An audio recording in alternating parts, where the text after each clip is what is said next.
Oh, here you are. Hi, Kathy. Good morning. Good morning. And Jared is here already? Thank you. I think we have a couple other folks. Oh, here. Good morning. Good to see you. Thank you. Hi, How are you? Hi. How are you? Oh, you all came from that way. Hello. Oh my gosh, what a great color. Hey, Mitchell, it's nice to see you back in heels. You're back to full strength. Yeah. My husband noticed that last night. I saw Nancy on. Good morning. Thank you. Good morning, everyone. Thanks to our colleagues led by Congresswoman Doris Matsui in the Sustainable Energy Environmental Coalition for their ongoing commitment to confronting what I believe is the defining challenge of our generation, of our time, the climate crisis. We come together today because the world is gathering at COP30 in Brazil. Leaders are convening, countries are making commitments, scientists are urging action. Yet the United States is not fully present with a full engaged delegation, sending the wrong signal at a moment when our leadership matters more than ever. Doris and I, Congresswoman Matsui and I are proud that our governor is there, Gavin Newsom, leading some of the activities of the governors on this important action, as he did when he was mayor. Mayors and governors understand what this means to their communities, and they have taken action, as opposed to the Republicans in Congress who have always resisted. They have always resisted. When we went to Denmark in our first COP that I led as speaker, the Republicans came and resisted, denied climate crisis. Other times they have prevented us from having delegations, including now. Because of it's not just because of the government shutdown, but also because we have not been able to get cooperation from the Republicans for us to have a bipartisan delegation to go. Yesterday I had the privilege of going to the funeral of Jane Goodall.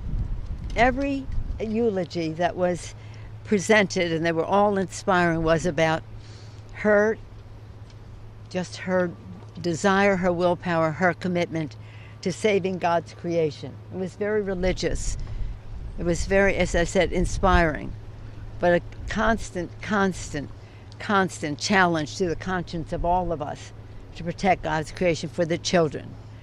It's a health issue, clean air, clean water.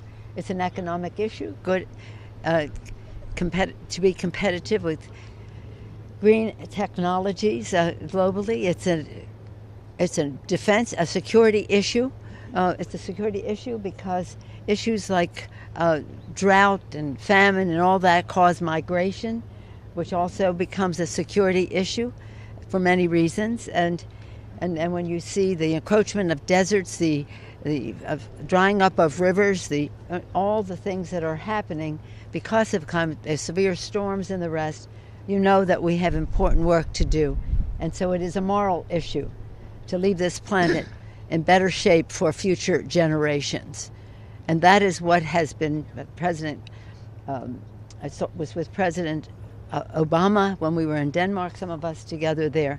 Now, our guests who are going to be speaking this morning have had their experience both in Congress and before.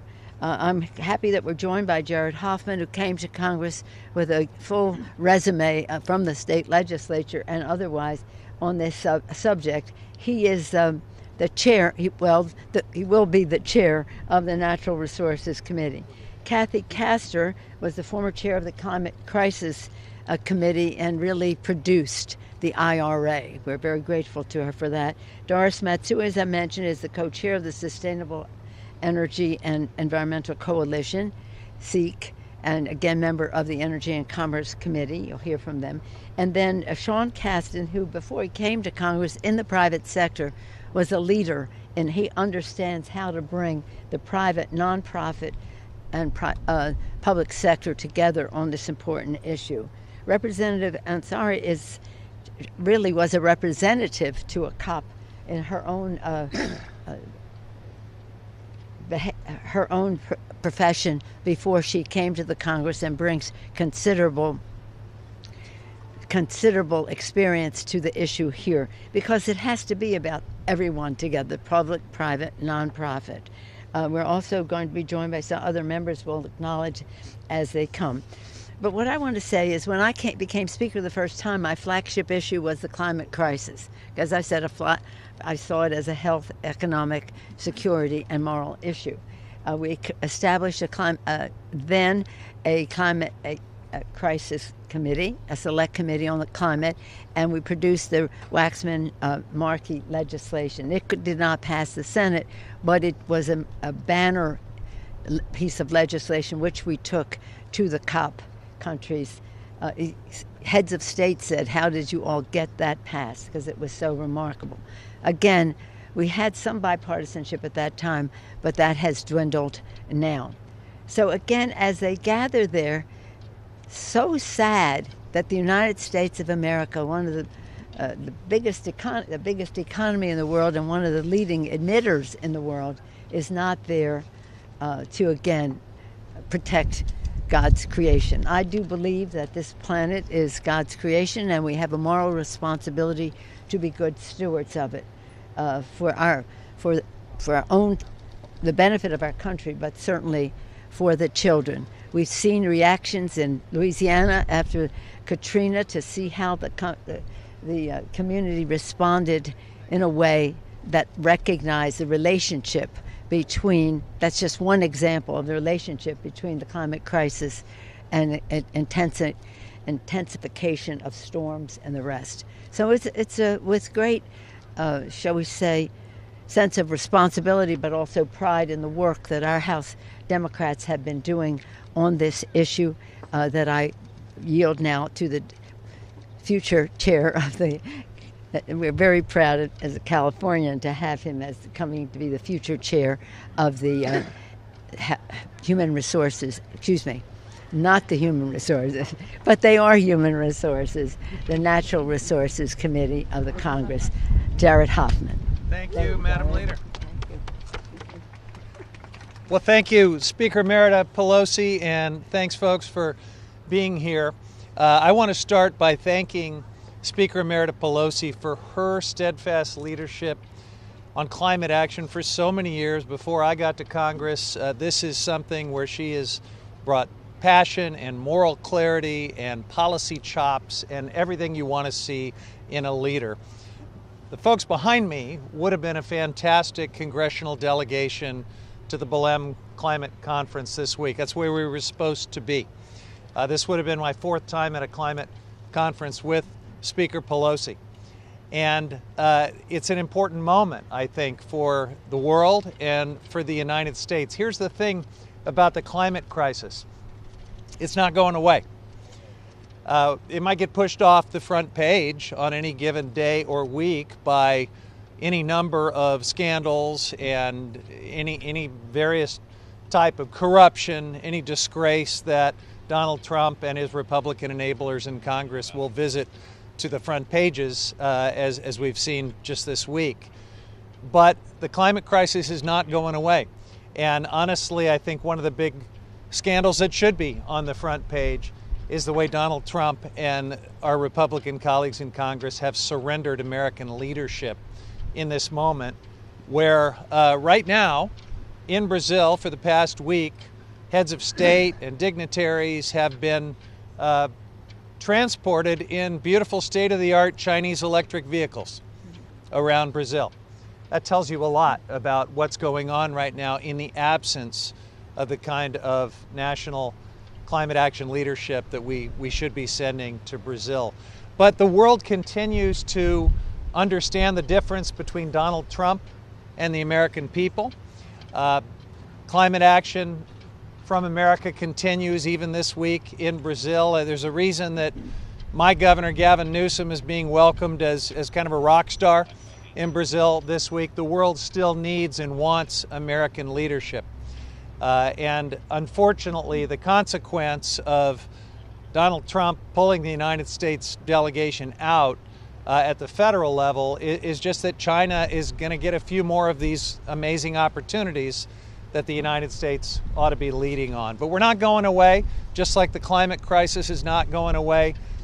Climate action leadership at the national level is not going to stop. We will continue to engage with parliamentarians around the world. We will do our best to communicate with our colleagues, even in Brazil. We're super proud of what's happening at the subnational level with states and local governments, tribes. So many leaders from the United States are carrying the message to Brazil this week that America is still in, and we will do our part to do that as well, even though Donald Trump and our Republican colleagues are going to try to stop us at every turn. So I think that is the message here, that the climate crisis is still with us. Climate action and climate leadership will continue with some of these amazing leaders that I'm with here today. And I'm going to hand off to one of them right now, and that is my colleague Kathy Castor from Florida, who was such an amazing leader during two different Democrat-led Congresses where she chaired the Select Committee on the Climate Crisis. She led us through to developing really the policy blueprint for climate action in the Biden administration. I'm so proud of that work and so grateful for her leadership. Kathy Castor. Well, good morning, everyone, and thank you, Rep. Huffman and Speaker Emerita Pelosi and all of our colleagues. Let's face it, right now it's about the affordability squeeze. And tackling the climate crisis can help us lower costs for hardworking Americans.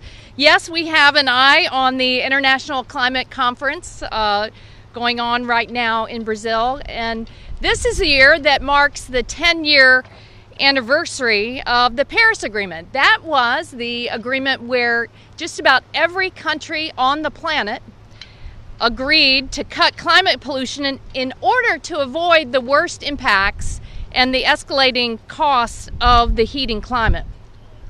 And the House Democrats, and especially the Sustainable Energy and Environment Coalition, most states, most local communities, businesses large and small, environmental justice organizations, scientists, religious organizations, all remain committed to that goal.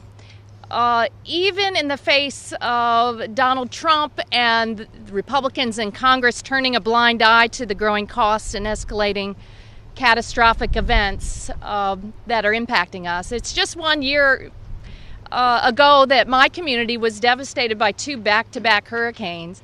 And if you don't think that that's a cost issue, you're wrong, as people try to repair their homes and their lives and deal with property insurance and the cost of rebuilding.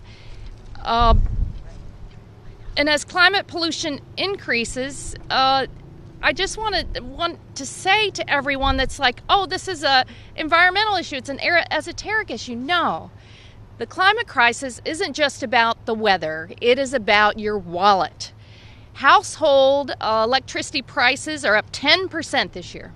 1 in 3 households are cutting back on basic necessities like groceries to afford their energy bills. 3 in 4 Americans, polls tell us, are concerned with their utility bills increasing, and they should be, because at least 21 utilities have either raised or proposed higher rates that will go into effect within the next 2 years. And unfortunately, the Trump administration is not helping. They're making it worse. They're canceling clean energy projects that would make our electric grid more resilient to extreme weather like hurricanes and quickly bring more cheap energy onto the grid.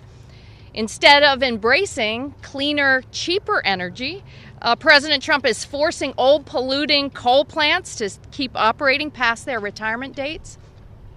And there are estimates that that is going to cost Americans $3 billion more.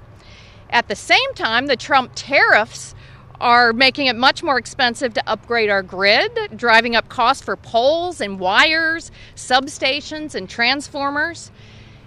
And then Republicans here in the Congress, I know we're in a healthcare crisis as well. And we've been talking about that for months, especially because of the big ugly bill and the impact on healthcare. to American families has been front and center, but it is the same for electric bills. The big ugly bill cut cost-saving energy tax credits that help our neighbors buy solar panels and batteries and install insulation. In the Tampa Bay area alone, my hometown, those tax credits were attracting more than $12 billion in investment, leading to more than 12,000 new jobs. But the Trump administration and the GOP here in Congress have taken a hatchet to that. They're ripping away federal funds from organizations that would have lowered household energy bills through low-cost solar, energy efficiency, and home energy rebates. You can't make this up, right? You really can't. So in the face of significant headwinds, SEEK and millions of Americans, we remain clear-eyed and committed to delivering on our climate goals and moving to develop new policies to lower cost and build a thriving economy. Clean energy reached its second strongest quarter in the beginning of this year before the Trump policies took hold. $10 billion in private investment, clean energy jobs were expanding faster than the rest of the nation's workforce. There are now more than 3.6 million clean energy workers. They account for 82% of all new energy jobs in 2024. And at the end of the day, clean energy is still cheaper and faster to deploy. Clean energy accounted for over 90% of new capacity on the U.S. grid in 2024. And in contrast, the cost of building a new combined cycle gas turbine has reached a 10-year high. All right, just last week, the American people sent a message, didn't they? That affordability was their top concern. In response to the Trump administration's reckless taking cheap, clean, reliable power off the grid, Americans voted in key races across the country for candidates with actual plans to bring affordable energy online faster to drive down the cost of living. And at the climate conference COP30, the SEEK Institute is on the ground helping to plan for the future, to make sure we lower costs, that we deliver on our climate goals, we cut pollution. And these leaders standing here intend to deliver on that, notwithstanding the headwinds. We have a model of how we do this, thanks to Speaker Emerita Nancy Pelosi. She is America's Speaker.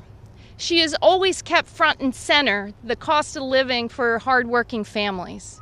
You heard her talk about the moral obligation that we have to our communities, our neighbors, our children, and future generations. And that's what this is all about. I salute her for her unflagging leadership when it comes to keeping affordability, the climate, clean air, and clean water always at the fore.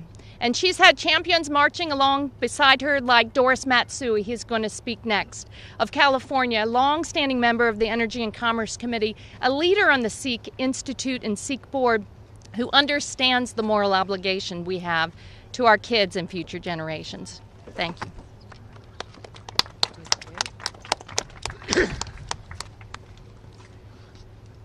Hello, everybody. It's a pleasure to be here with these wonderful people behind me here. And I also have to say that there's not enough said about Speaker Pelosi, and I will associate myself with the remarks of the previous members, but we could never have gone as far as we've had in this Congress without the leadership of Speaker Pelosi. We can speak on and on about that, but I know that Nancy doesn't like us to speak about her. But, like today, we're supposed to be in Brazil. That's where we're supposed to be. And dozens of House and Senate Democrats were prepared and scheduled to represent the United States at COP30, which is a UN climate summit. But Republicans held the House out of session for a record shutdown, and so we were unable to go. But now we feel very committed, even though we weren't there, that we must stand up and move forward. Now, this is especially concerning because in the first time in history, the United States was not really represented. The Trump administration did not send a federal delegation to the UN Climate Change Summit. And so, instead of choosing, they chose to boycott the entire summit. And let me be blunt. let me be blunt, this is a national disgrace. When the United States doesn't show up, we cede leadership to other countries. We sell out our children's future by walking away from the table, by walking away when the future is being decided. President Trump has called climate change a hoax. He's pulled the U.S. out of the Paris Agreement. He's rolled back pollution regulations on fossil fuels. And he's blocking clean energy projects across the country, forcing utilities to keep expensive coal plants online and sending electricity bills skyrocketing, all just to boost fossil fuel. That harms our public health. It raises the cost of living for families, and it puts Americans more at risk from natural disasters. And the fossil fuel industry paid him $1 billion to do it. Maybe that's why he refused to pay SNAP benefits during the shutdown, even while he kept pushing for new oil drilling permits. I want to send a clear message to America and to our allies around the world. President Trump does not represent America. The American people know climate change. The climate crisis is real. They know it's an existential threat that we must confront with urgency and ingenuity. They expect their leaders to meet the moment, not boycott it. Seek Institute helped put together a powerful congressional delegation to meet with other countries and with civil society to show plainly that America has leaders who arise to meet the challenge. That is what responsible leadership is all about: to show up, negotiate, build coalitions, and to have solutions that lower costs and preserve our future. America will return. The question is not if, but when. And when we do, we'll come back stronger and more determined than ever to lead the fight against climate change. So even as President Trump tries to drag us backward, we know state and local governments across America are really showing the way forward. American businesses, from Silicon Valley to Main Street, are betting big on clean energy because they know that clean energy is the future. So here's my message to our friends and partners around the world. America has leaders who understand the stakes. We know the science. We feel the urgency. We will keep fighting to cut pollution, to strengthen our healthcare system against climate threats, and to strive to drive down the cost of living through clean, reliable, affordable energy. You know, the choice before us is simple: show up and lead, or step back and let others write the future for us. We choose to lead, and we will keep fighting to make sure the United States does too.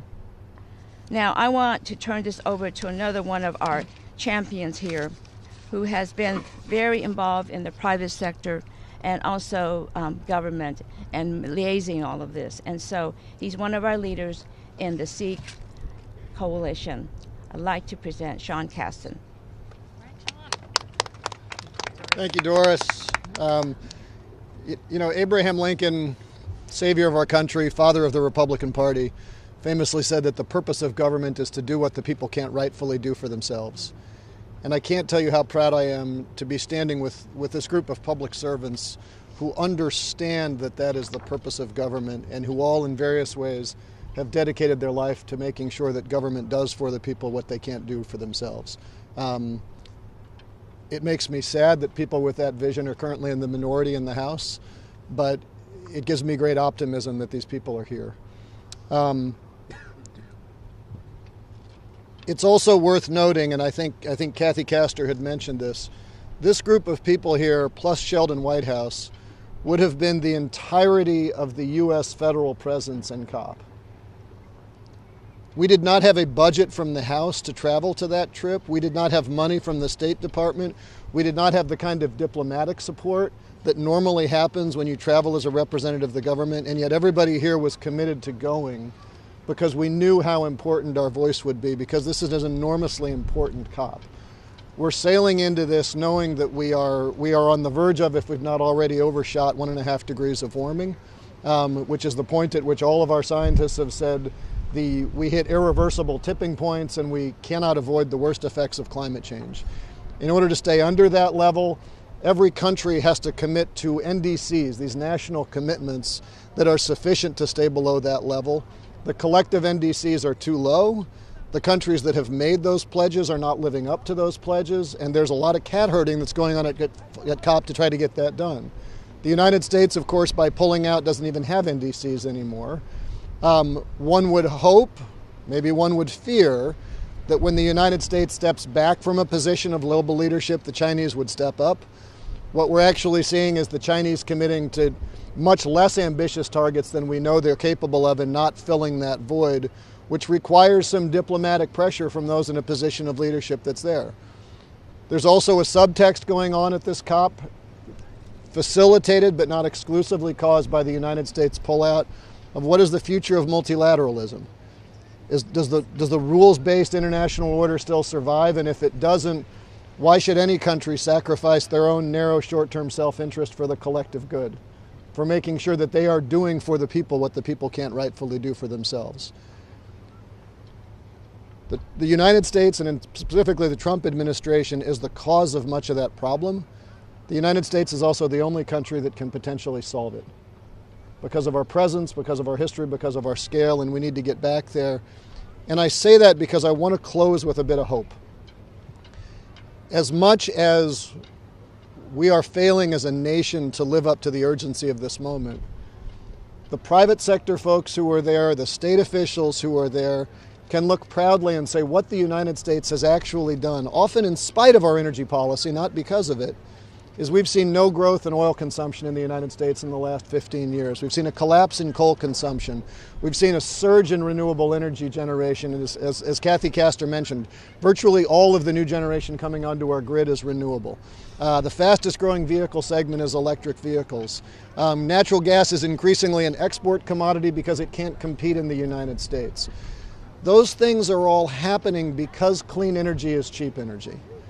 And what you got to understand is Donald Trump, Secretary Wright, Secretary Burgum, they don't oppose clean energy because they hate the environment. They don't oppose clean energy because they're anti-woke.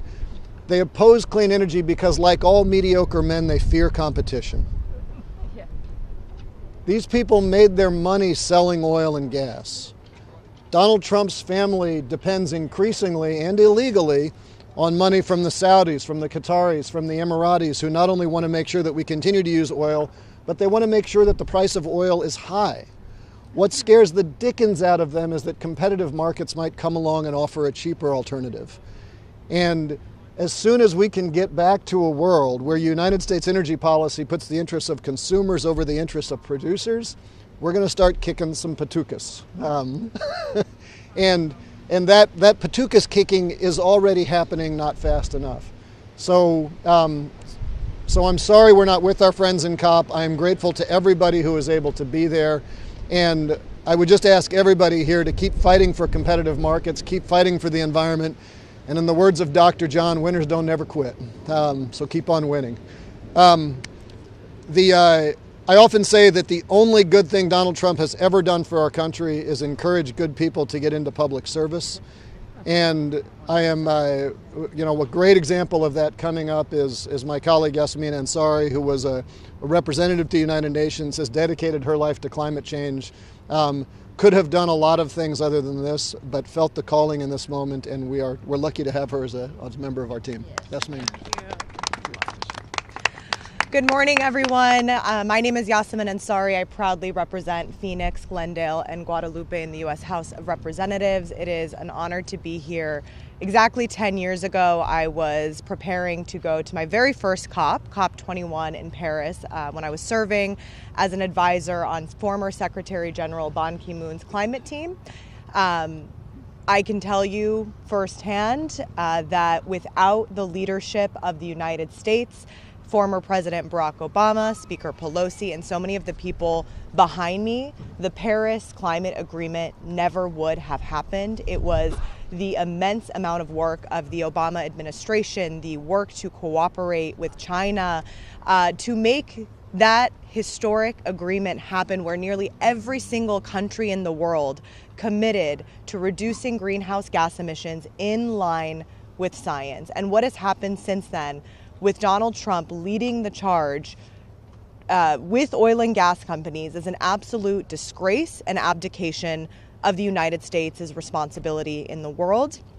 I have dedicated my life to climate change and solving and addressing the climate crisis ever since then, because it truly is the defining issue of our time. It is a jobs issue, it is an economic issue, it is a moral issue, and it is a national security issue for our country. It was actually the United States military apparatus decades ago, the U.S. Navy, that drew attention to climate change as a threat multiplier and all of the impacts that it would have on us that we're seeing many of today, including climate refugees, a rise in conflict, and asylum seekers, and so many issues that we are seeing are direct results of climate catastrophes. Following the first Trump administration's withdrawal of the Paris Climate Agreement, I decided to get more involved and run for office myself. And I can again tell you firsthand, as a Phoenix City Councilwoman, helping to lead the 5th largest and fastest growing city in the country, if it was not for the leadership of the people behind me, Congresswoman Castor, the Inflation Reduction Act and the bipartisan infrastructure bill, it would have been extremely difficult for cities and states around the country to make the commitments that they have made and follow through with them. When the first Trump administration pulled out of the Paris Climate Agreement, everyone stepped up. We said, we are still in. American people, cities, states, companies, and committed to maintaining those commitments. In Phoenix, Arizona, we are on the front lines of climate change. We have extreme heat challenges. We have air pollution issues. We have a water security issue. But we have still made some of the boldest commitments, and we're following through with them, thanks to leadership that happened here at the federal level. We have one of the most ambitious fleet transition plans in the United States, ordered our first set of electric buses thanks to these investments, established the country's first ever publicly funded Office of Heat Response and Mitigation. This is how the United States fought back and will continue to fight back. Now, this time we know Donald Trump and the oil and gas industry, they've come back with a vengeance. As the chair of the subcommittee on the Natural Resources Committee for Energy and Mineral Resources, we see this at every single hearing that we have. Republicans want to talk a big game about bringing costs down and diversity of energy portfolio, yet every single hearing, all they want to do is talk about expanding oil and gas, expanding offshore drilling, and completely scrapping any sort of clean energy. That's not going to bring costs down for the American people. As I said at the beginning, climate change is an economic issue, and climate solutions are going to make life more affordable for everyday Americans. So I'll end on saying that it is a disgrace that the United States is not at COP this year, that there's no federal presence representing the United States of America on the world stage when every other country in the world is present at COP. But as we always do, we will continue the work on the ground here. We will come back stronger than ever, and we will make sure to end the corruption that is making life so much more expensive for the American people. With that, it is my honor to return to Speaker Emerita Nancy Pelosi, who I've long admired and again has been a lifelong advocate for climate policy. Thank you. Thank you very much. As you see, even in our freshman class, we have tremendous leadership in this fight for saving the planet for the children. As the members were speaking, I'm so proud of all the work that they have done. I was remembering Mr. Casten talking to the King of Spain about leading the discussion in Spain with the King of Spain when the COP was there. Just all the members having a leading role. And when we were in UNGA several years ago, heads of state would come over to me and say, how did you all pass the first bill, the Waxman-Markey bill? How did you pass that? And then IRA as well. And my response to them is because of the outside mobilization. Internally, we can do our maneuvering and bring our ideas to the fore, but without the outside mobilization, I want to thank all of the groups that are here saying that climate can't wait. I see some other Reform Jews for Climate Justice. This is a religious issue. Protect people, not polluters. Protect people, not polluters. That reminds me of how the president has projected his own characteristics onto this. He's a big projector. You know, he'll say people are this or people are that, when it's really himself he's talking about. And he has said of this, when we were at Climate Week, many of us were at Climate Week a few weeks ago in New York, he pronounced that during Climate Week that this was a con job. This is a scam. No, Mr. President, you are projecting again. You are the con job. You are the scam.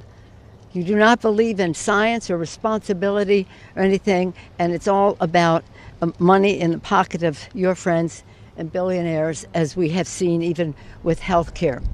But I also want to acknowledge two members who are with us, April Delaney and Maxine Dexter. They were prepared to go also to Brazil, and they and the other members stand ready to answer any questions on the subject that you may have.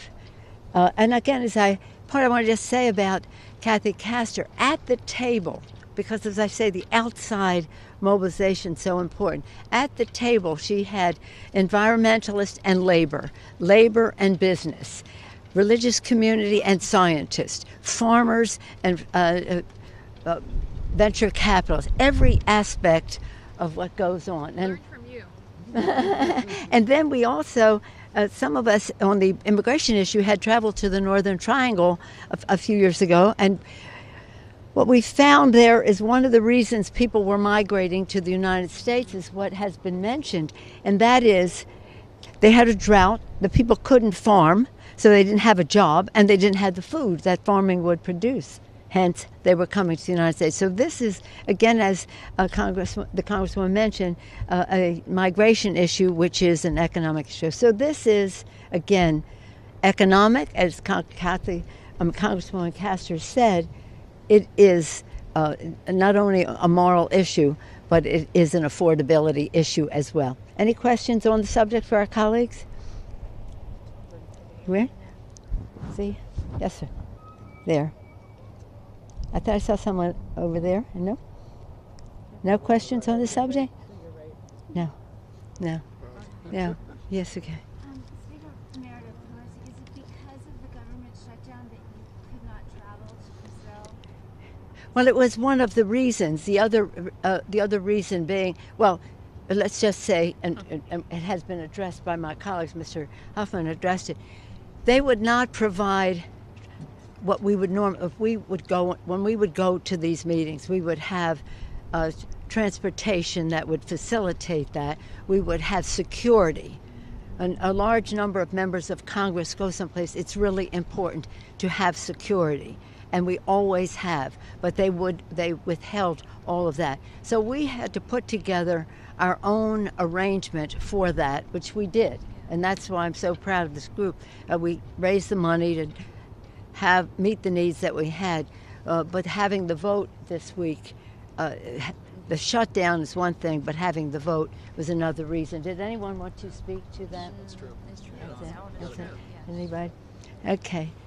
Well, that's it. Hearing no other questions, thank you all so much for coming. And again, it's so really important. And just thinking in terms of Jane Goodall again, it was so inspiring to hear how she committed her life not only to studying the chimpanzees, to going from that to saving the planet as God's creation. Thank you all so much. Bye-bye.